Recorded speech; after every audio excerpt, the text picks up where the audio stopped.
नमस्कार मंडळी, किनारा वृद्धाश्रमाच्या यूट्यूब चॅनलमध्ये आपलं मनपूर्वक स्वागत. यांनी आपल्याला फोन केला की एक आजी आजोबा आहेत रुपीनगरमध्ये आणि हे दोघं जण रेंटवरती इथे राहत आहेत. त्यांचं जे रेंट आहे ते त्यांच्या समाजाचे सर्व प्रतिनिधी मिळून भरतायत. आता अशी ते मदत करायचे. पण मंडळी आता आपण बघतोय आजींची काय कंडिशन आहे. आता खूप दिवसांपासून कदाचित त्यांनी स्वतःला सुद्धा आवरलेलं नाहीये आणि आपण बघताय की त्यांचे पाय म्हणजे पूर्णपणे ते डिसेबलच आहेत आणि त्यांचे हे जे काका आहेत हे मिस्टर आहेत, बरोबर ना? तुम्ही हसबंड नवरा बायको आहात ना दोघे. ते पण खूप थकलेले आहेत बिचारे. आणि ह्या आजी या दोघांना बघून अक्षरशः खरंच डोळ्यात पाणी येतंय माझ्या. पण आज आपल्याला काहीतरी प्रॅक्टिकल यांच्यासाठी करणं खूप गरजेचं आहे आणि यांना आपण नक्कीच आपल्या किनाऱ्यामध्ये आधार देऊयात. आता आपण सर्वप्रथम तुम्ही त्यांचं मेडिकल वगैरे करून घेतलंय का आधी?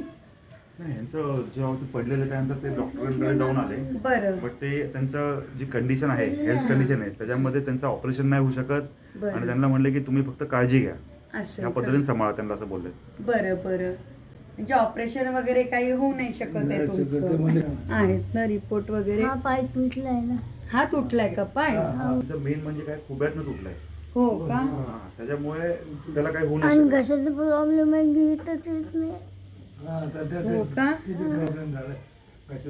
पाणी पण पिता येत नाही. कसं देत होतो मी, खाऊ शकत नाही आता सध्या. ते काय तुम्हाला आम्ही वेगळं करणार नाही. शेवटी ती वर्ण बांधून आलेली. 23 जॅनचंच आहे. आताच आहे म्हणजे रिसेंटच सगळे रिपोर्ट्स आहेत त्यांचे. नाही, आपण आता काहीच घ्यायचं नाही आई. आपण सगळं इथंच राहू देऊ. तुम्ही दोघंच चला आमच्या बरोबर. तिकडे जाऊन तुम्हाला सगळं कपडे वगैरे व्यवस्थित आम्ही सगळं काही प्रोव्हाइड करू. तुम्हाला काही इथनं घ्यायची गरज नाही. तुमच्या संसाराला आपण हात पण लावणार नाही. तुमचा संसार आहे तसाच राहील. आमचं नाहीये. कोणाचं आहे हे सगळं मग? ज्यांनी आम्हाला ठेवलं. असं आहे का? तुमचं काहीच नाहीये का स्वतःचं? आमचे बघ ते कपडे. हो का? भांडे वगैरे. तुम्हाला डायपर लावूयात ना आपण. तुम्ही अजिबात काळजी करू नका बाकी कोणती. कारण मेन खाणं पिणं आहे. तुम्हाला एकदा ते व्यवस्थित मिळालं की तुम्ही खूप छान होणार आहात. तुम्हाला काही होणार नाही. तुम्ही लवकर बऱ्या होणार. उपकाराचं नका ही भाषा बोलू, कारण आपण माणूस आहोत. आज आपल्याला दुखणं झालं तर आपल्याला किती त्रास होतो. तुम्हाला तर एवढं सगळं म्हणजे शरीरावरच कळतंय ना त्यांना किती वेदना होतात. आजी मला त्याला थोडं सपोर्ट. आजी इकडे बघा. एक लक्षात ठेवा, तुमची लेक तुमच्यासाठी आली आहे. हा, आता नाही रडायचं अजिबात, बर का? सगळं काही छान होणार आहे तुमचं. आज या कंडिशन मध्ये खरंच त्यांना सांभाळायची म्हणजे अत्यंत गरज आहे. कोणीच त्यांना स्वीकारू शकणार नाही त्यांची परिस्थिती आहे. आम्हाला 800 रुपये पेन्शन येते. पुस्तक दाखवा ना. ते आणण्यासाठी आम्ही पुण्याला चाललो होतो. तर हे आम्हाला ते आता जालने सहकार्य केलं, त्यांनी आम्हाला आणलं. दोघांची तुमची वेगळी वेगळी 1600 रुपये. नाही, माझे फक्त 800 रुपये. 800 रुपये का? त्या 800 रुपयात घर भागवता तुम्ही?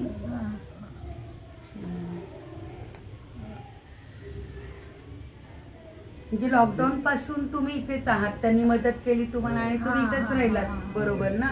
तुम्हाला कोणी भेटायला नाही आलेलं लॉकडाऊन पासून? लॉकडाऊनच्या आधी नंतर.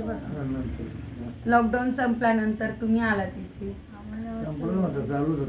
म्हणजे तुम्हाला सर्व लोकांनी मदतच केली आणि तुम्ही आतापर्यंत राहिलात, बरोबर ना? तुम्ही शेजारी आहात. आम्हाला यांनी ह्याच्यात बसवलं, ॲम्ब्युलन्स मध्ये. तुम्ही दवाखान्यात नेऊन आणलं का?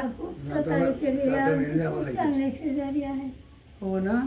घराचं मालक पण म्हणजे हे पण खूप चांगले आहेत बऱ्यापैकी. म्हणजे कसं आहे, त्यांच्या परिस्थिती बघून त्यांनी पण घर भाडे वगैरे घेत नाहीये, तसं राहावा म्हणून त्यांनी पण खूप सहकार्य केले. तुम्ही त्यांचा मुलगा बनून उभे राहिला. बरेच केलं नाही, सोसायटीमध्ये सगळ्यांनी सहकार्य केलं त्यांना. तसं काही हे नाही.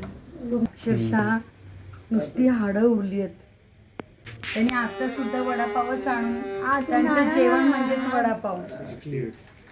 दिलं तरच घेता का? कोणी दिलं तरच पिताय ज्यूस वगैरे? ती आहे एक बाई, तिचं नाव चांगलं आहे, नाव मोरेबाई. हो का?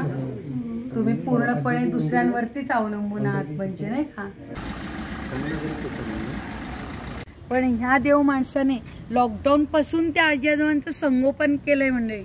आज अशी माणसं समाजामध्ये यायला पाहिजेत पुढे. त्यांच्या डोळ्यातले आपण अश्रू बघतोय, त्यांना खूप वाईट वाटतंय त्यांच्याबद्दल. ते हेल्पलेस झाले होते, काय करायचं त्यांना समजत नव्हतं. पण आज असं वाटतंय त्यांना की चला कुठेतरी त्यांना आधार मिळेल. अशी माणसं जी समाजामध्ये भले कमी का असे ना संख्येने, पण त्याच्यावरती हे जग चालू आहे. इतकं आज मला समाधान वाटते. नाही त्यांनी पाहिलं, काही नाही पाहिलं म्हणजे. त्यांनी जात भेद धर्म त्यांनी काही नाही मानलं. यांनी सुद्धा अक्षरशः मला सांगा, ही आहेत का कुठेतरी सोशल मीडियामध्ये फोकसमध्ये? ही देव माणसं आहेत का कुठे? आपण खरंच हे आदर्श माणसं आहेत. आपण यांचा आदर्श घ्यायला पाहिजे. आज आपलं सख्खं कोणी नसताना, आपल्या रक्ताचे नातेवाईक नसताना ह्यांनी त्या आजी आजोबांसाठी रोज एक सोन्याचा घास भरवलाय. आज त्याच्यामुळे ते आजी आजोबा जिवंत आहेत. आम्ही सर पाहिली अवस्था आजींची, आम्हाला इतकं वाईट वाटलं. काहीच नाही त्यांच्या अंगावरती उरलं, काहीच नाही. आपण बघतोय की समाजामध्ये अक्षरशः आईवडिलांची क्षुल्लक किंमत करणं चालू आहे. पण ह्यांच्यासारखी माणसं जेव्हा आम्हाला भेटतात तेव्हा आम्हाला सुद्धा हुरूप येतो की ह्या आईबाबांसाठी काही करावं. बेसिकली काय माहिती का, प्रॅक्टिकली रोज येऊन त्यांचं काय चाललंय काय नाही जमत नाही आम्हाला. हे पॉसिबल होत नाही आम्हाला, त्यामुळे तुम्हाला कॉन्टॅक्ट. अगदी शेवटपर्यंत, शेवटच्या श्वासापर्यंत ती आई तुम्हाला कधीच विसरणार नाही सर. ते बाबा सुद्धा तुम्हाला कधीच विसरणार नाही. तुम्ही त्यांचं मूल होऊन तुम्ही त्यांच्यासाठी झगडलात, त्यांना अक्षरशः उभं ठेवलंय तुम्ही. केवळ आणि केवळ श्रेय तुम्हाला देते मी ते जिवंत असण्याचं. खूप आशीर्वाद मिळाले तुम्हाला, खूप आशीर्वाद मिळाले.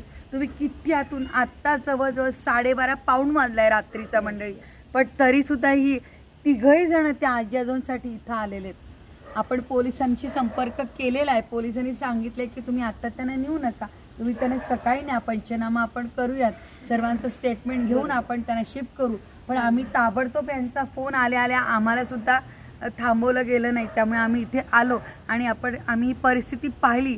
खरंच अतिशय गंभीर परिस्थिती आम्हाला जाणवली. आपण उद्या सर्व लिगल फॉर्मॅलिटीज कंप्लीट करू आणि आपण आजी आजोबांना किनाऱ्यामध्ये घेऊन जाऊ. सर तुम्हाला पुन्हा एकदा खूप खूप धन्यवाद देते मी. आणि नक्की तुम्ही आमच्या आश्रमाला भेट द्या. असे तुम्हाला तिथे 92 आजी आजोबा बघायला मिळतील. अनेक लोक रस्त्यावरची आम्ही आणत असतो, त्यांना सांभाळत असतो, अंत्यविधीपर्यंत आम्ही त्यांचं कार्यविधी करत असतो. तर तुम्हाला तिघांना सुद्धा खरंच माझा अक्षरशः मनापासून नमस्कार आहे. आणि तुमच्यासारखी माणसं समाजामध्ये आहेत, ही माणुसकी जिवंत आहे. चला तर मग आता आपण सर्वांचा निरोप घेऊयात आणि आता आपण उद्या सकाळी मग ही सर्व लिगल फॉर्मॅलिटीज करूयात. हे सामान त्यांचं नाहीच आहे, फक्त कपडेच त्यांचे. ते जे मालक आहेत त्यांचं सामान आहे सगळं. हो ना, त्यांचं काहीच नाहीये. म्हणजे इथं आम्हाला नको आहे म्हणून.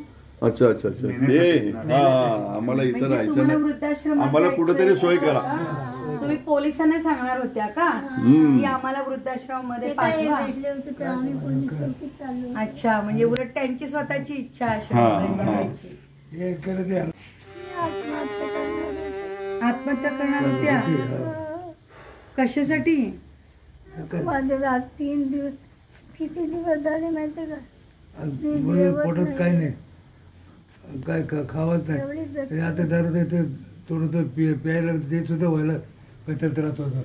त्याला खाता येणं पिता येणं मला आत्महत्या करायची का? कायच करू शकत नाही. उद्या अजिबात रडू नका. आता लढायचं नाही, आम्ही सगळे आहोत तुमच्या बरोबर. आता ना मिळाला आपण ह्याचं जाएंगे.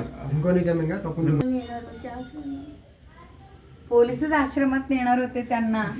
हो काही पोलीस येणार होते आश्रमात तुम्हाला? पोलीस नाही, आता मॅडम येणार आहे तुम्हाला. हो मला माहिती आहे म्हणूनच. हा, तर उद्या आता रडायचं नाही अजिबात. आम्हाला तर काय खात्री ताई सांभाळतील.